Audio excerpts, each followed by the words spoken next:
네, 이제 오늘 우리 로마서 말씀 마지막 이제 결론을 맺으려고 합니다. 오늘 이 시간 이후에 또 로마서 말씀을 또 우리가 말씀을 나누지 않는 건 아니지만 우리 바울의 마지막 결론을 맺어보려고 합니다.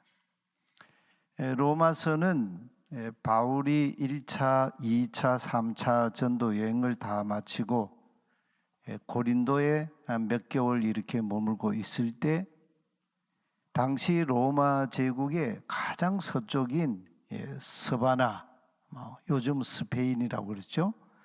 이 스페인 선교를 꿈꾸면서 로마 교회에 보낸 편지이지요. 지난 시간에 바울은 로마 교회는 가정교회 형태로 있었습니다. 한 가정교회들이 보통 한 20여 명 정도 되는 그런 가정교회 형태로 있었는데 로마에 있는 그리스도인들에게 문안 인사를 했습니다. 로마에 있는 그리스도인들 이름이 26명의 개인 이름이 등장하고 있죠. 다 적은 건 아닌데 그 중에 26명 바울이 익히 이전부터 알고 있던 사람들이죠. 그리고 두 가족 얘기가 나오고 그리고 최소한 5개 가정교회가 등장하는 그런 문안 인사를 했습니다. 그러면서 내가 곧 로마 교회를 찾아 방문하려고 한다 하는 것을 알리고 그러면서 로마 교회의 힘을 얻어서 도움을 받아서 스페인 마지막 전도 여행을 계획하고 있는 것을 로마 교회에 이렇게 알리는 바울의 이 소망이 거기에 있었습니다. 이렇게 문안 인사를 마친 바울은 마지막으로 로마 교회 성도들에게 한 가지 경고를 하고 있습니다. 로마 교회를 생각하면서 마지막으로 이제 문안 인사까지 다 마치고 나서 마지막 끝마무리 하기 전에 한 가지를 경고하고 있어요. 이 문제를 굉장히 바울이 마음의 심중에 담고 있었다는 얘기 아니겠습니까? 그리고 나서 그 경고와 아울러 바울과 함께 있는 고린도에 지금 가까이 이렇게 지근거리에 있는 동역자들이 이제는 로마 교회 성도들에게 문안하는 그런 인사를 또 전하고 그리고 마지막으로 하나님께 영광이 영원토록 있으시기를 기원하는 그런 마지막 편지 마무리 말씀이 있습니다. 여러분 같으면 로마 교회 편지 글 마지막에 로마에 있는 그리스도인들에게 무슨 경고를 했을 것 같습니까? 바울은 왜 이 경고를 했을까요? 17절에 보면 형제자매 여러분 이렇게 말하고 있어요. 우리 성경은 형제들아 아델포스라고 하는 이 단어를 쓰고 있는데 이 아델포스는 남성이에요. 그러나 여기는 형제들 뿐만 아니고 로마 교회 안에는 이미 우리가 구성원들을 받지 않습니까? 거기에는 브리스길라와 아굴라 할 때 여성도 있었고요. 그리고 남자도 있고 노예 출신도 있고 노예였다가 자유인인 사람도 있고 유대인도 있고 이방인들도 있고 다양한 사람들이 있지 않습니까? 그들에게 형제들아 이렇게 말하는 것은 형제 자매 여러분 이렇게 말하는 거죠. 형제 자매라는 말은 어원적으로는 이 아델포스라고 하는 이 말은 두 합성어예요. 연합한다라는 의미의 접두어 아라고 하는 말과 델피시라고 하는 그런 이 태라는 그런 의미의 두 단어가 합성이에요. 그러니까 한 어머니의 태에서 태어난 사람을 형제 자매라고 하지요. 근데 바울이 말하는 로마 교회 그리스도인들은 이미 우리가 보았듯이 태반 이상이 이방인 출신 그리스도인들이에요. 그런가 하면 또 그 안에는 유대인 출신 그리스도인들도 있어요. 남자도 있고 자매도 있어요. 노예 출신들이 거의 태반이 넘었고요. 노예로 있다가 자유인이 된 사람들도 있고, 또 어느 집안이 노예로 있는 사람들이 얘기, 이런 교회들의 그 구성원들의 모습을 볼 수 있는데, 이들에게 형제 자매 여러분 이렇게 말하고 있어요. 그렇다면 왜 로마 교회에 있는 그 성도들이 형제 자매일까요? 오늘 우리에게도 마찬가지죠. 우리는 누구의 태에서부터 거듭난 자들입니까? 하나님의 태에서부터 예수 그리스도로 말미암아 태어난 자들이에요. 하나님께서 우리에게 언약하신 그 언약의 성취로 보내주신 하나님의 아들, 로마서에서는 둘째 아담으로 우리에게 소개되고 있죠. 바로 둘째 아담으로 오신 예수 그리스도를 통해서 우리는 모두 한 하나님 아버지의 자녀가 된 자들이죠. 그리고 예수 그리스도와 함께 로마서에서 굉장히 중요한 얘기를 하고 있죠. 8장에서 그리스도와 함께 하나님의 나라를 공동으로 상속하는 하나님 나라의 공동 상속자로 부름을 받은 자들이다. 이 얘기를 바울이 하고 있어요. 하나님의 나라는 하나님의 통치, 하나님의 다스림이 있는 나라 아닙니까? 그 나라를 그리스도가 아버지께로부터 모든 만물의 통치자로 상속을 받으셨어요. 그와 같이 그리스도와 함께 공동으로 그 하나님 나라를 우리가 상속받는 자다. 이 바울이 우리에게 전해주고 있는 매우 중요한 복음이에요. 우리가 부모님의 자식이라면 부모님의 그 유산을 상속받는 상속권이 있지 않습니까? 그 상속권이 얼마나 중요합니까? 하나님 나라를 상속하는 자다. 그런 측면에서 바울은 형제 자매 여러분 이렇게 부르고 있습니다. 내가 너희를 가까이 소환하여 놓고 권면한다. 이렇게 지금 마지막 경고를 하고 있어요. 여기 권면한다라고 하는 말은 파라칼레오라고 하는 동사인데 이것은요 가까이 곁으로 가까이 불러놓고 권한다는 말이에요.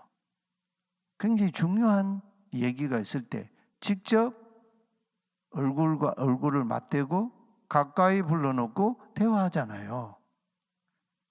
그냥 전화로 해도 되고 그런데 중요한 얘기는 전화로 안 하죠. 같이 눈빛을 맞추며 얼굴을 보고 같이 한 공간에서 한 호흡하는 그 공간에서 같이 얘기하는 거예요. 바로 그 얘기예요. 그거는 듣지 않으면 그만이고 들으면 좋고 그런 얘기가 아니에요. 듣지 않으면 안 되는 절대적인 명령으로서 권면을 하고 있어요. 소환적인 권면이에요. 어떤 중요한 그런 문제가 있을 때 사람을 소환하지 않습니까? 소환해서 경고도 하고 그러잖아요. 외국에 우리나라에 와 있는 주한 그런 외국 대사들 그 나라와의 어떤 나라 관계에서 문제가 있으면 그 대사를 초치한다 그러잖아요. 불러다가 경고를 주는 거죠. 바로 지금 바울은 그런 심정으로 로마 교회에 말씀하고 있어요. 그 권면의 내용이 뭔가? 너희가 배운 교훈을 거슬러. 너희가 배운 교훈이 어떤 교훈일까요? 그 교훈을 거슬러서 분쟁을 일으킨다. 그리고 거치게 하는 자들이 있는지를 살피라 합니다. 그런 사람이 있는지 분별하라는 거죠. 또 그런 자들이 있다면 그런 자들에게서 떠나라, 이렇게 경고를 하고 있어요. 바울이 로마서를 마무리 지으면서 마지막으로 주고 있는 경고예요. 근데 이 경고는 어떻게 보면 창세기부터 요한계시록까지 쭉 이어지고 있는 경고예요. 금목자흑이라는 말이 있지 않습니까?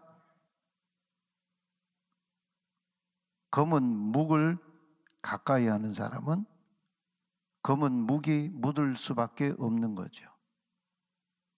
검은 걸 자꾸 만지면 우리가 일하다 보면은 뭐 검은 것만 그런 게 아니고 일하다 보면은 자꾸 이렇게 옷에도 묻고 그러죠. 금목자흑이라고. 성경은 그런 사람들을 가까이 하지 않는 것이 가장 좋은 그리스도인의 삶의 길이라고 말씀합니다.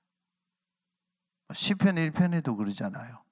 죄인의 길에 죄인의 꾀를 따르지 아니하고 죄인의 길을 함께 걷지 아니하고 오만한 자들이 앉아있는 그 자리에 같이 동석하여 앉지 아니하는 자가 복이 있다. 그 정반대로 누가 복이 있어요? 야훼의 토라를 주야로 밤낮으로 입으로 중얼중얼하면서 그 말씀을 읽고 그 말씀을 되새기는 사람이 복 있는 사람이다.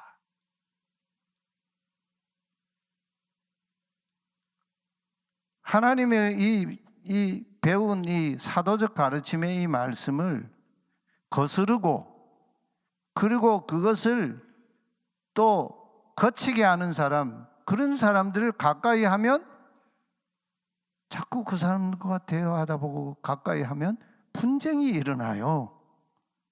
그리고 그 사람에게 물이 들죠. 우리는 그 원형을 어디에서 봅니까? 창세기를 이해하는 것은 성경 전체를 이해하는 관문이잖아요. 창세기 3장에 첫 사람인 하아담, 그 사람과 그의 아내 하이샤, 그 여자가 바로 우리에게 이것을 아주 적나라하게 보여주고 있어요. 그 사람 하아담, 정관사가 붙어요. 아담은 사람이란 뜻 아니에요? 거기에 정관사 하가 붙었어요. 그 사람 하아담과 이샤, 여자 하이샤, 그 여자에게 그들을 계속 찾아와서 유혹하는 에덴 동산의 수많은 짐승들 중에 가장 강교한 바로 고놈뱀이 있었다. 그 뱀도요, 뱀 나하시인데 거기에 정관사가 붙어서 하나시, 그 뱀. 요 뱀은 그냥 뭐 이렇게 요즘은 뱀이 기어다니지만 예전에 뱀이 이렇게 서서 다녔잖아요. 그냥 뭐 이렇게 뱀이 아니에요. 이게 사단이 조종하는 바로 그 사단이었어요. 그 뱀이 있었는데, 근데 그 뱀은 하나님의 명령을 왜곡했습니다. 하나님의 말씀을 왜곡해서 비틀었습니다. 그러면서 그들 마음에 하나님 말씀에 대하여 두 마음을 품게 했습니다. 마음에 틈을 버려놨어요. 시편 119편 113절에 보면 이 119편 시인이 내가 두 마음을 품는 자들을 미워하고, 여기 두 마음 품는 자를 미워한다 그래요. 그리고 주의 법, 여기 법이라는 말은 토라를 가르친 말이에요. 주의 토라를 사랑하였나이다. 두 마음을 품는 자를 미워하고 주의 법을 사랑하였나이다. 이게 앞뒤가 연관이 있는 말이에요. 두 마음 품는 자가 어떤 사람이에요? 마음에 틈이 벌어진 사람이 누구예요? 무엇에 대하여 틈이 벌어졌다는 거예요? 하나님의 말씀 토라에 대해서 마음에 틈이 벌어진 사람, 그런 사람을 시편 119편 시인은 미워했다는 거죠. 그런 하나님 말씀에 틈이 벌어진 사람을 미워하고, 그리고 하나님의 법, 주의 법 토라를 사랑하였나이다. 창세기 3장의 에덴 동산에 선과 악을 알게 하는 나무 앞에서 벌어진 사건이 이 사건의 전형이지요. 그 뱀이 한 나앗이 그 뱀이 그 여자 하이샤에게 아주 천연덕스럽게요, 거짓말로 깹니다. 너희가 그것을 먹는 날에는 너희 눈이 밝아져. 여기 밝아진다는 말은 거짓말이죠. 너희 눈이 밝아져 하나님과 같이 되어 선과 악, 선은 토부를 말해요. 하나님이 창조하신 세계를 하나님 보시기에 토부 보시기에 좋았더라, 그 말이거든요. 하나님이 보실 때 보시기에 좋은 토부 선과 하나님이 보실 때 악한 라, 이 악을 아는 자가 될 것이라 이렇게 말합니다. 이 악을 안다는 말이 뭔 말일까요? 지식적으로 악을 안다는 게 아니고 악을 체득적으로 악과 하나가 된다는 의미죠. 악을 안다고 하는 이게요, 엄청난 사건이에요. 뱀이 그러죠. 하나님의 말씀을 어그르죠. 동산 중앙에 있는 이 선과 악을 알게 하는 이 나무만은 너희들은 먹으면 절대 먹으면 안 된다, 이렇게 말인데, 이 동산에 있는 모든 나무의 실과를 너희가 먹지 말라 하시더냐, 이렇게 하나님 말씀을 비틀어 버리죠. 이거는 뱀이 보십시오. 그 여자를 하나님과 경쟁자로 만들고 있어요. 분쟁을 일으키고 있어요. 하나님과 여자 사이에 분쟁을 일으키고 있잖아요. 이 뱀의 말을 들은 여자가요, 우쭐거리는 마음이 발동했습니다. 그리고 그 나무, 하나님이 금하신 그 나무를 그냥 뭐 한번 이렇게 힐끗 쳐다보고 만 게 아니고, 뱀이 자꾸 그러니까 그 나무를 계속 자꾸 지속적으로 봤어요. 계속 지속적으로 바라보니까, 근데 이 웬일입니까? 뱀이 말한 그 말과 뱀이 그 말로 하나님과의 이 관계에 있는 이 말씀의 법칙을 깨뜨려버린 그 눈으로 그 나무를 이렇게 바라보니까, 전에는 겉도 보지도 않고 하나님이 금하신 건데 이렇게 지엄한 이 경계선이 있었는데 그게 무너지고 나니까 먹음직스러웠다. 여기 먹음직스러웠다, 우리 성경 그렇게 번역하고 있는데, 먹기에 딱 좋아 보였다, 먹기에 선해 보였다, 토부라고 하는 단어를 쓰고 있어요. 먹기에 좋아 보였다. 이야, 이런 걸 안 먹고 지금까지 있다니, 이런 마음이 든 거죠. 독사과인 줄도 모르고 이 백설공주가 독사과를 먹고 죽어버리잖아요. 그래가지고 난쟁이들이 와가지고 백설공주를 살려주지 않습니까? 먹기에 딱 좋게 보였다는 거예요. 눈이 핑 돌아간 거죠. 거기서 멈추지를 않았어요. 그리고 또 쳐다보니까 지혜롭게 할 만큼 몹시 탐이 났다. 이 사단이 완전히 거짓말이죠. 여러분, 지혜는 근원이 어디에서 옵니까? 사단의 말에서 옵니까? 사단적인 그런 이 거짓말에서 옵니까? 하나님의 말씀에서 지혜가 옵니까? 잠언 1장 7절에서 야훼를 경외하는 것이 지식의 근본이오늘 미련한 자는 지혜와 훈계를 멸시하느니라. 잠언 9장 10절에도 야훼를 경외하는 것이 지식의 근본이요, 여기 근본이라면 시작이라는 의미예요.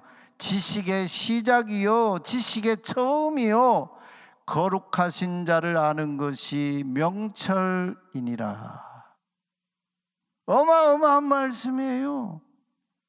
야훼 하나님을 아는 것, 경외하는 것이 지식의 시작이고 거룩하신 자를 아는 것이 명철이에요. 근데 지금 사단이 준 말로 지금 지혜롭게 할 만큼 몹시 탐이 났다 그럽니다. 완전히 지금 넘어가 버린 거죠. 우리의 명철은 야훼를 아는 데서부터 옵니다. 야훼를 안다는 것은 야훼 하나님의 토라의 말씀, 하나님의 말씀이 육신이 되어 우리 가운데 오신 예수 그리스도를 아는 데서부터 시작된다는 거죠. 이게 삶의 근원이에요.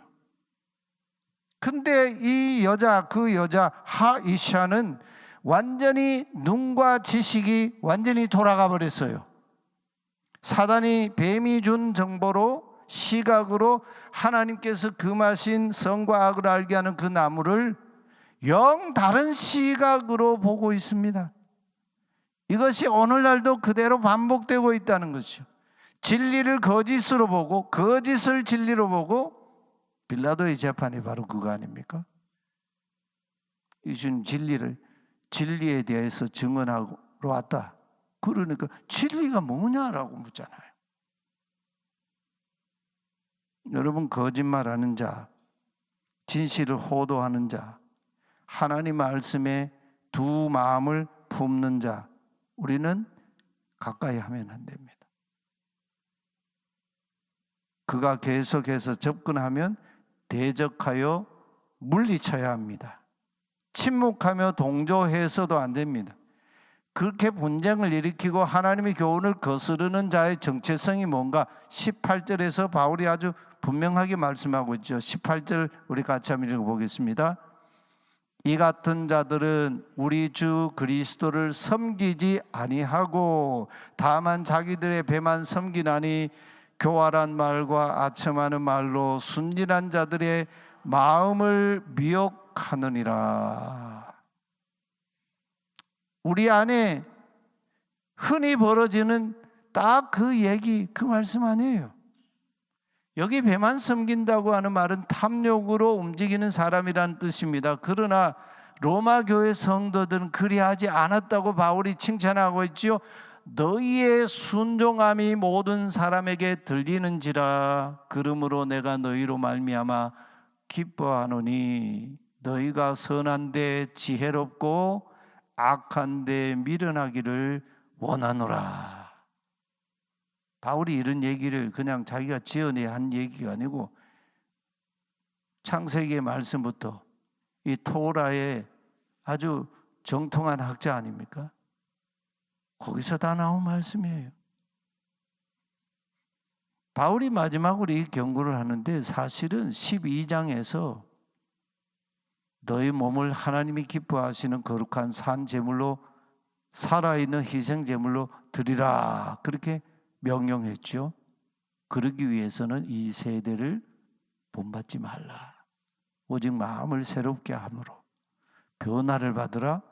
하나님의 선하시고 하나님이 기뻐하시고 하나님의 온전하신 뜻이 무엇인지 분별하도록 하라. 결국 오늘 우리 시대의 문제는요, 사회도 그러고 우리의 신앙 문제도 그러고요, 분별력이 무너지는 시대가 됐습니다. 오늘은 그러려고 할 때 분쟁하는 자, 하나님 말씀을 거스르는 자를 멀리 하라고 경고합니다.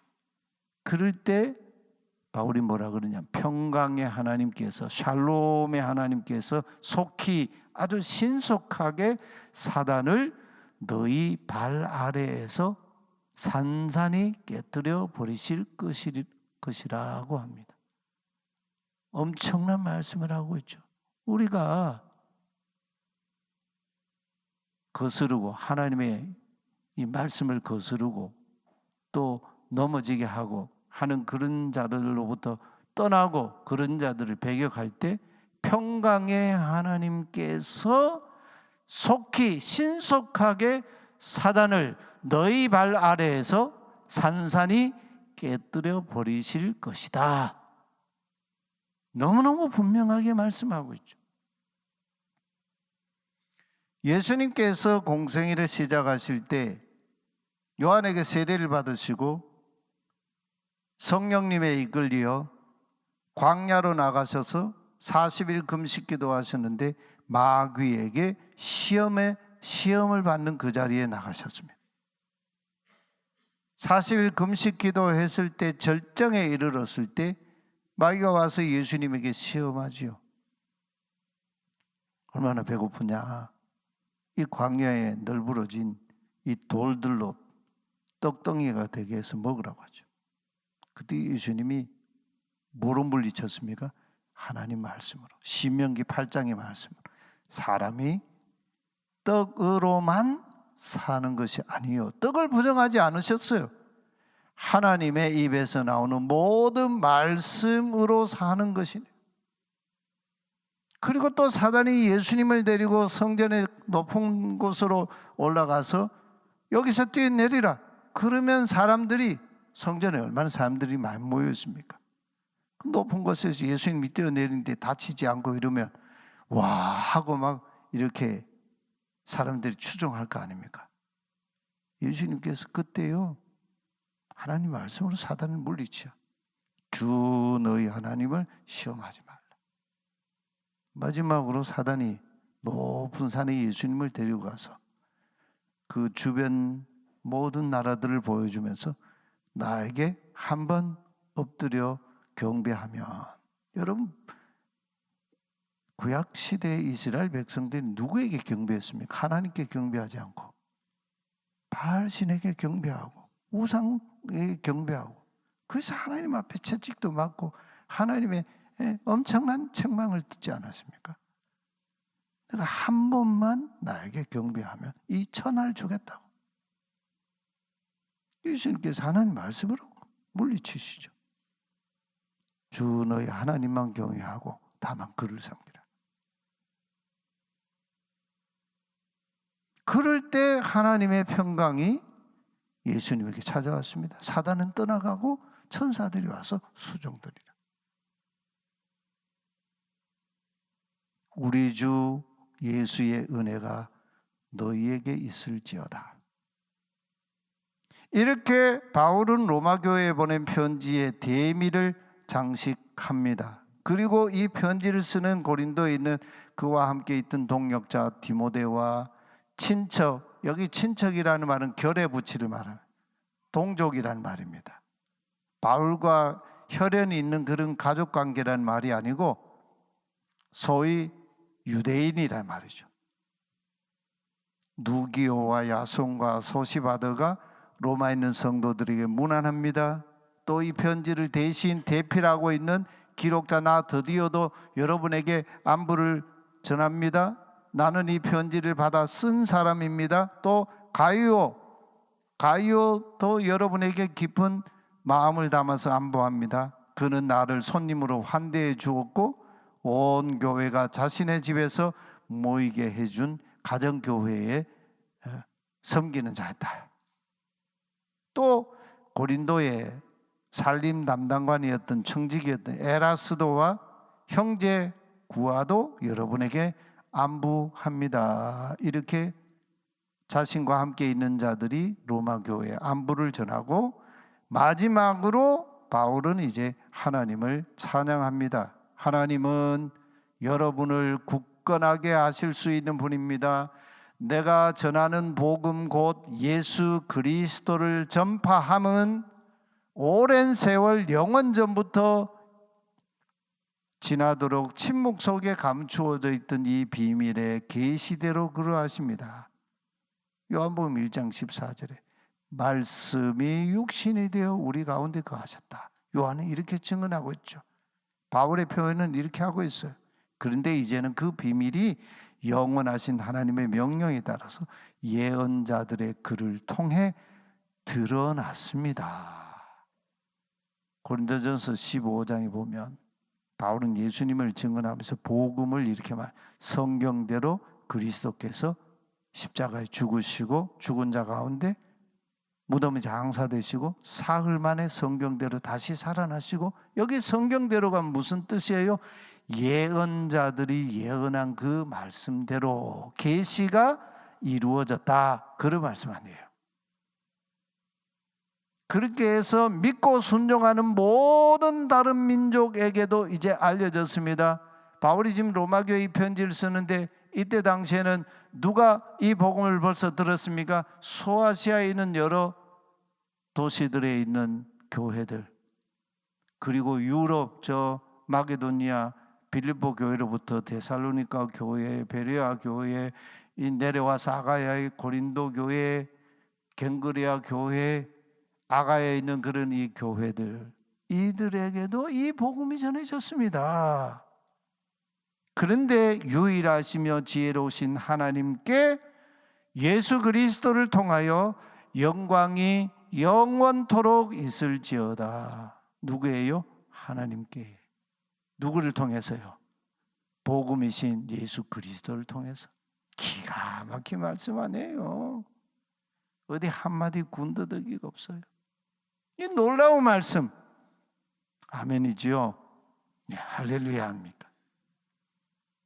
오늘 우리에게 바울을 통해서 주신 이 말씀, 이제 로마서의 대미인데 우리가 마음에 새기고 우리의 말씀 신앙의 지표로 삼아야 되겠습니다.